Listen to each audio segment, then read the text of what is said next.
Hey guys, you're watching Boondocking with Dennis. Yes, my eyes open if I hold them up here. See that? But yeah, I don't know. Working on camera angles. So I do want to give you an update if, when the surgery does happen to try to replace my heart valve. We're going to go through the groin. Open heart surgery. I'm fat. I'm old. I'm not in the best shape. So open heart surgery would be risky. It would last longer. We're going to go through less evasive, go through the groin when it's time. Not yet, not for weeks, unfortunately, which absolutely kills me. Well, not absolutely kills me, but it's a big disappointment. And we can talk about more about that. But basically, if they go through the groin, it should last about 5 years. That would let me live to be 67, and then we'll have to deal with it. I'm okay with 67. I'm okay with 62. My mantra here has been kill me or fix me, just nothing in between. But we had a bunch of tests yesterday, uh, oxygen test, a stress test, and we had a CAT scan with dye last night. I'm able to transfer myself, get up by myself with a walker, and move to a wheelchair, and the wheelchair to the CAT scan table, and then back again. So physical therapy is good. Physical therapy didn't come yesterday, and that's okay because I kind of needed a break. My legs are tired. I've been overdoing it on the exercises. So yesterday we transferred a few times for different tests, and that was kind of my physical therapy for the day. So hopefully they'll show up today. If not, I will continue to do it on my own. I just have to do a little more each day. Tomorrow morning, they are going to run some, a camera and some cleaning products up through my wrist, hopefully, if not my wrist, my groin, and improve the blood that can get to the heart. Not repairing the actual heart, but making sure the blood can get to the heart better. And just from this procedure tomorrow, which will be Thursday morning, I should feel better already. So that's my update. I forget what tomorrow's procedure is called. I had a cool procedure where they scan your neck arteries with what do you call that thing, kids? Like an ultrasound. Let me put that up and I'll show you what it is. And then we'll talk about hospital food. So this is one of the many procedures I've had done the last few days, little test, carotid ultrasound.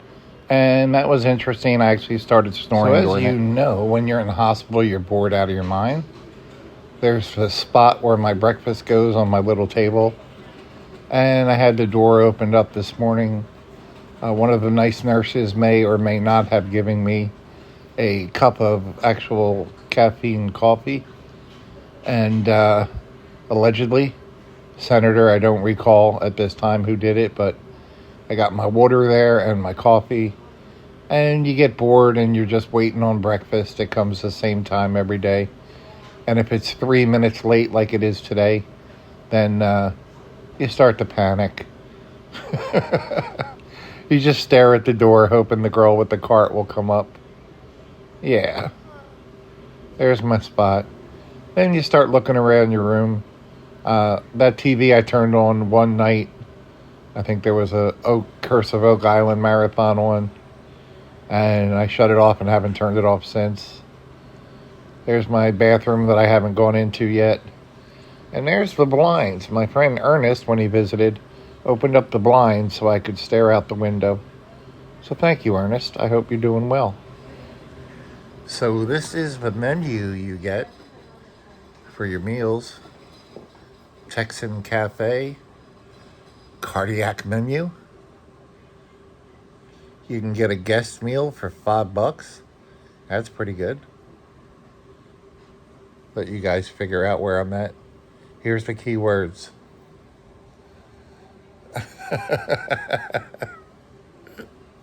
There. Do your detective work now.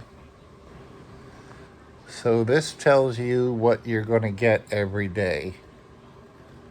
So today is Wednesday. So Wednesday breakfast will be a low sodium waffle, Belgium. I only got one last week.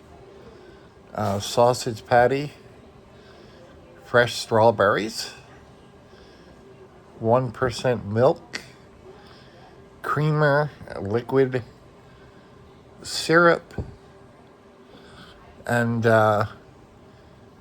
there's beverages somewhere. If you don't ask, they'll send you a decaffeinated cup of coffee.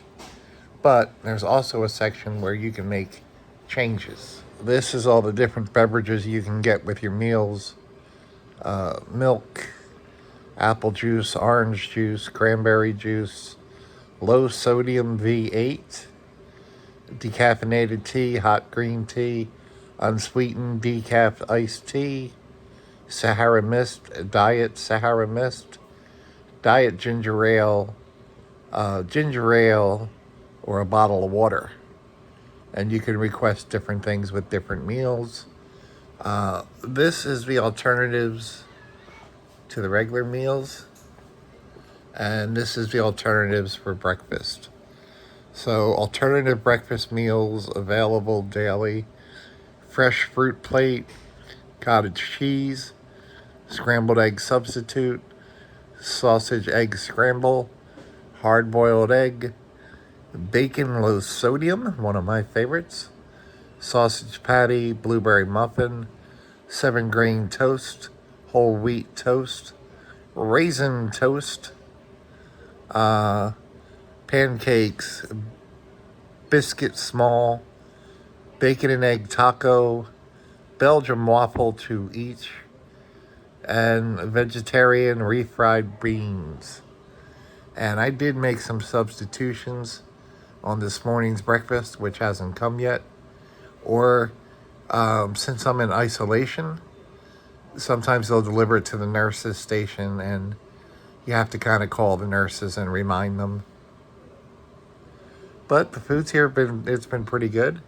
I often wonder how my fingernails get so dirty, considering I'm in a hospital.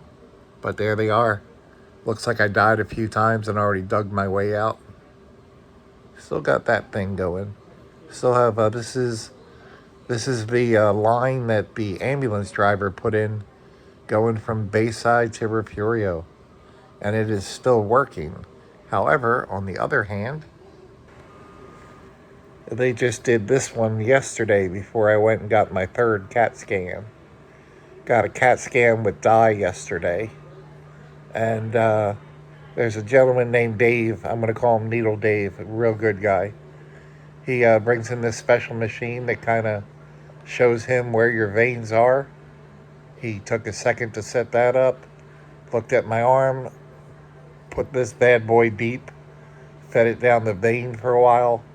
And what's good is, I think at least for the first few days, not only were they able to put the dye in this for my test, but they could put my meds in it, and they can also draw blood on it.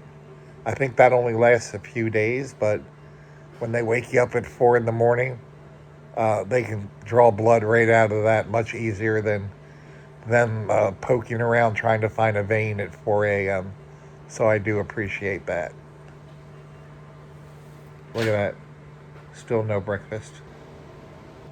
Time to call the nurse's station.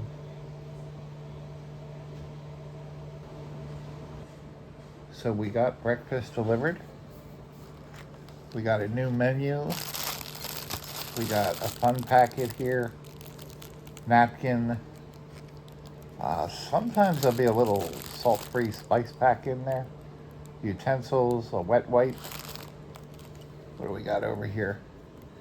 Jelly and 2 fake butters. Sweet. Ooh, strawberries. Sweet. milk instead of decaf coffee. And let's see if they got my order, if they had it. Yep. So this is what I ordered instead of the regular lunch menu. I got a piece of whole wheat toast. I got some reduced sodium bacon. Fake bacon, but still bacon. And I got some egg substitute. So this is my food, and I'm happy to get it. And it's the food here has been pretty good, pretty good. So there's my hospital food review, guys. Actually, we get pretty good food here. No complaints, especially with all the substitutions. You can basically kind of eat what you feel like eating and call them up about an hour before the meal. And as long as they have it in the kitchen that day, you'll get it. It's food here is pretty good, and the people that bring the food around are really nice. So A+ on the food end. If you pick your heart hospitals by how good the food is, this is pretty good here. Yeah, I had a weird experience. The cardiologist was here this morning, and he said, do you do any exercise to get your heart rate up? And I said, does sex count? And he said, yeah. And I said, no. Thanks for riding along today, guys. Thanks for watching.